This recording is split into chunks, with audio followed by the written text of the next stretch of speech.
The lights of the View studio shone down like spotlights on an invisible stage of tension, casting every expression into sharp, unforgiving clarity. The audience buzzed with excitement, but today the energy had an edge, an anticipatory, electric edge that suggested something beyond the ordinary morning talk show.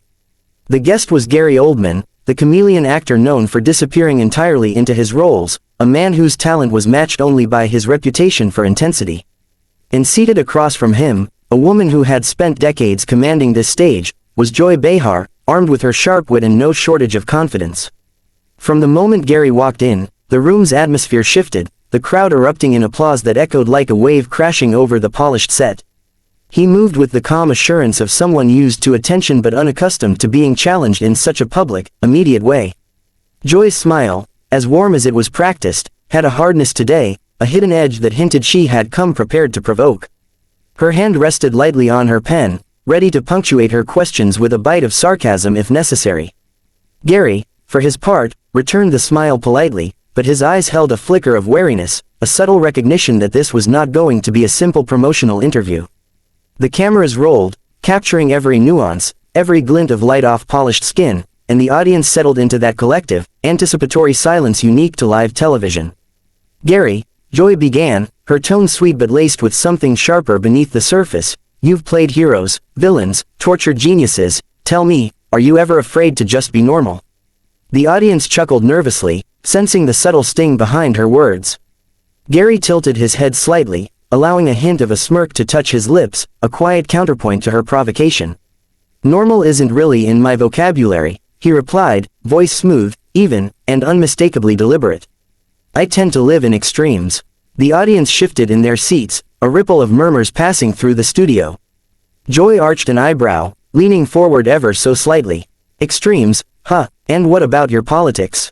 You've been outspoken, sometimes controversial. Care to explain why someone with your platform chooses to speak so bluntly about, well, everything?" Gary's expression hardened, a subtle tightening around his jaw, but his voice remained measured. "I speak what I think is true. I don't filter for comfort or applause. Life is too short for political correctness to become the only voice." The audience's tension grew, some leaning forward, fascinated, others shifting uncomfortably. Joy, sensing a crack, leaned back, smirk widening slightly. "Oh, so offending people is your philosophy," she said, voice dripping with mock incredulity. "Sometimes," Gary replied evenly, "offense is necessary to challenge assumptions. Not everyone wants to be comfortable with the truth." Joy's smirk sharpened. "Convenient, isn't it, playing the misunderstood genius while insulting everyone else along the way?" Gary's eyes flickered, just for a moment, a storm beneath the surface barely contained. "I don't insult anyone," he said, voice calm but firm. "I challenge ideas. There's a difference." Joy's grin faltered for the first time, replaced by a faint look of surprise. "Challenge ideas, or just assert superiority?" Gary leaned forward slightly, voice crisp. "Joy, I respect your career, but I will not allow personal attacks masquerading as debate. That's where I draw the line."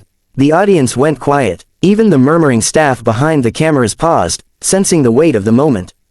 Joy's smirk disappeared completely. She tried to recover with a laugh, but it rang hollow. "Personal attacks? Come on, Gary, I'm just asking questions. Don't act like I started this."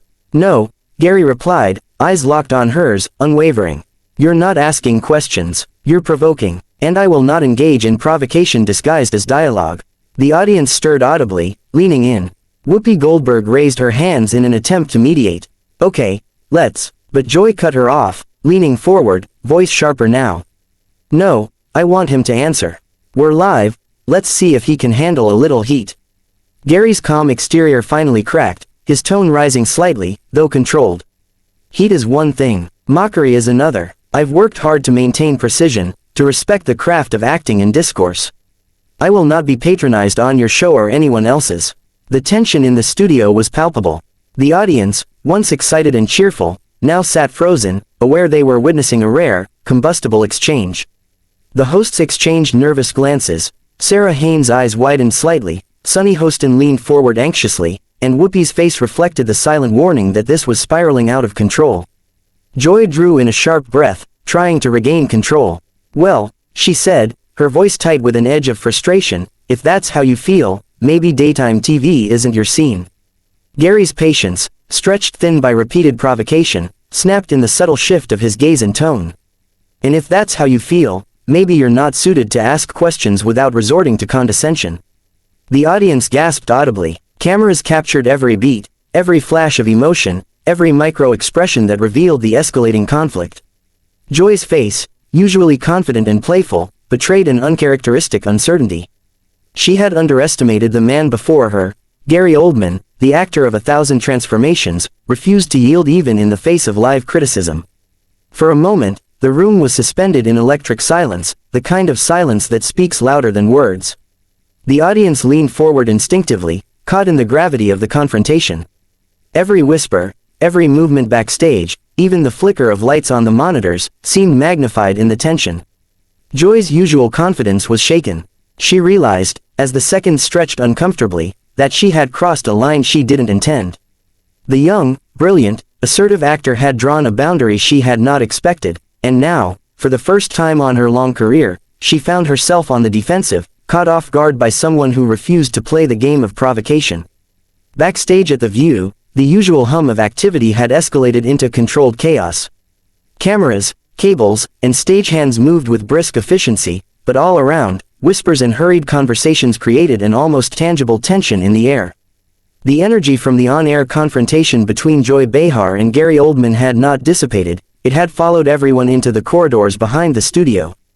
Producers and assistants scurried to manage the situation, phone calls were being made to network executives, and social media feeds were already lighting up with clips of the fiery exchange. Joy had stepped away from the set, sinking into a chair in the quiet corner of the backstage area, her usual composure strained. Her hand absent-mindedly tapped against the armrest as she scrolled through her phone, seeing clips of herself locked in a verbal battle with Gary Oldman circulating online. Viewers were reacting in real time. Some applauded her questions and tenacity, others criticized her approach, claiming she had antagonized a seasoned actor unnecessarily. The hashtags #Joy vs Gary, #ViewDrama, and #Gary Oldman clash were trending within minutes. The public's reaction was a whirlwind, and for someone who had spent decades navigating media storms, this felt different, personal, inescapable, and brutal. Her assistant hovered nearby, hesitant to interrupt, sensing the tension radiating off her boss. "Joy, maybe you should take a moment," she suggested softly. "People are reacting, but maybe you can frame this in your own words before things get out of hand." Joy shook her head slowly, her eyes scanning the feed again. "It's not about framing it," she said quietly, voice tight with exhaustion and a hint of disbelief. "It's about respect. I've been challenged before, sure, but today wasn't just a challenge. It felt like an attack." She paused, taking a deep breath, her hand gripping the phone a little too tightly. "And I realized something. I can't do this anymore. Not under these circumstances. I can't be constantly questioned, provoked, and misrepresented in front of millions of viewers and then see it dissected across social media for hours." Her assistant's eyes widened. "Are you saying—" "Yes," Joy interrupted, her voice firm now, carrying the weight of a decision long in the making. "I'm done. I'm leaving. I can't continue on a show where moments like this happen live, and my credibility, my dignity, is questioned every time." The room fell silent for a moment. Even the production crew seemed to hold their collective breath, unsure how to respond. Joy had been a cornerstone of daytime television for decades. She had faced interviews that were combative, audiences that were unpredictable, and co-host dynamics that were occasionally tense. But this, the confrontation with Gary Oldman, had felt different. It wasn't just on-air pressure, it was a collision of respect, ego, and principle, broadcast for all the world to see. Producers began to approach cautiously, trying to reason with her. "Joy, think about the optics, leaving now, this will dominate headlines. Maybe it's better to stay and address it professionally on air." Joy shook her head again, resolute.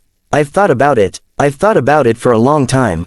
I've dedicated decades to this show, but this isn't just about today. It's about what this job has become. I cannot, in good conscience, continue to participate in moments that compromise my values, my integrity. I respect the audience, the network, the show, but I must respect myself more. Meanwhile, Gary had retreated to his trailer, quietly collecting himself, aware that the storm he had ignited would not die quietly. Unlike Joy, he maintained a composed exterior, giving carefully measured statements when approached,